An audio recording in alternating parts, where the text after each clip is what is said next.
We fell out of love like shooting stars came crashing down, and we're building back up again now.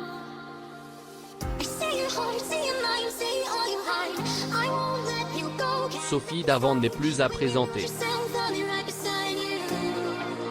Figure emblématique du pape, la touche charme de France 2 est plus rayonnante que jamais à 57 ans. D'ailleurs, professionnellement parlant, elle a sorti son propre magazine le 19 novembre 2020. Le magazine de Sophie Davant, s'adresse principalement aux femmes d'âge mûr qui, dans de nombreux domaines comme la télévision, sont souvent boycottées pour donner la lumière à celles qui sont plus jeunes. Durant une interview accordée aux Parisiens, la célèbre animatrice de France 2 s'est livrée à cœur ouvert à ce sujet. Téléthon 2008 à Paris, France le 5 décembre 2008, Sophie Davant. Photo, Getty Images. Une jeunesse difficile aujourd'hui heureuse et épanouie, Sophie Davant porte néanmoins en elle un douloureux souvenir de sa jeunesse. Cela s'explique entre autres par l'absence de ses parents et notamment son père dont elle affirme ne pas être très proche. En effet, ce dernier, un professeur de biologie, était souvent accaparé par son travail. À défaut de manquer de regard venant de ceux qui lui ont donné la vie, la jeune Sophie a su très tôt se débrouiller toute seule.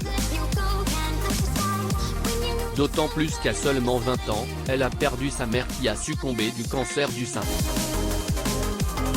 Je n'ai pas pu partager avec elle ma vie de femme, mes grossesses, l'arrivée de mes enfants, mes bonheurs, mes échecs amoureux. J'en ai souffert, a-t-elle regretté. Sophie Davant, le 12 octobre 1987 à Paris, France. Photo, Getty Images. 57 ans et toujours à l'antenne. Un exploit pour rappel, Sophie Davant a fait ses débuts sur le petit écran en tant que présentatrice météo pour Antenne 2 et son charme, son naturel mais également son sourire ont vite conquis les téléspectateurs. A noter que d'après ses dires, elle voulait avant tout devenir reporter. Il va sans dire que l'animatrice ne peut qu'être fière de son parcours dans un milieu encore largement dominé par les hommes, en l'occurrence la télévision. Présente à l'antenne depuis de nombreuses années, la maman de Valentine et Nicolas Sled a révélé dans les colonnes du Parisien que sa longévité à l'écran est le fruit d'une rigueur professionnelle. Toutefois, la quinquagénaire a également fait savoir qu'à de nombreuses reprises, elle a dû mettre son ego au placard, et ce, durant les litiges avec les producteurs. La présentatrice Sophie Davant pose lors d'une séance de portrait à Paris, France, le 14 mai 1992. Photo, Getty Images. Ainsi, à 57 ans, la vie professionnelle de Sophie Davant se porte bien. Il est bon de savoir que celle qui a subitement remplacé le regretté Jean-Luc Delarue à la présentation de Toute une histoire, est l'une des rares animatrices âgées de 50 ans et plus, à être encore présente à l'antenne. En effet, il arrive souvent que lorsqu'une animatrice passe la barre de la cinquantaine, sa carrière arrive à sa fin. Une situation qui attriste certainement Sophie Davant. Toujours selon les dires de cette dernière, la télévision était plus audacieuse. Aujourd'hui, on est plus frileux surtout et il y a peu de femmes de notre génération à l'antenne. Les gens sont moins critiques envers les hommes vieillissants. Sophie Davant à la scène musicale le 14 février 2020 à Boulogne-Billancourt, France.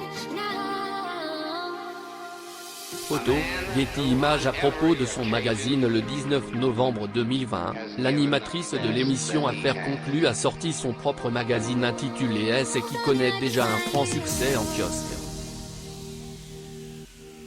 Conçu autour de son univers, il s'adresse principalement aux femmes âgées de 50 ans et plus. Dans les colonnes de Midi Libre, la tête d'affiche de France 2 a notamment fait savoir que son magazine se veut être féministe concernant la revendication des femmes au droit à la parité, de choisir leur vie, d'aller au bout de leurs envies. Néanmoins, elle a tenu à préciser que ce n'exclut pas pour autant les hommes. Sophie Davant au Chalet des Îles à Paris le 9 novembre 2016 à Paris, France. Getty Images. Abusée à l'âge de 12 ans, Catherine Pancol est la première personnalité à donner une interview dans S. Avec Sophie Davant, la célèbre romancière a également souffert durant son enfance, et ce, à cause de l'abus dont elle a été victime d'abus à seulement 12 ans.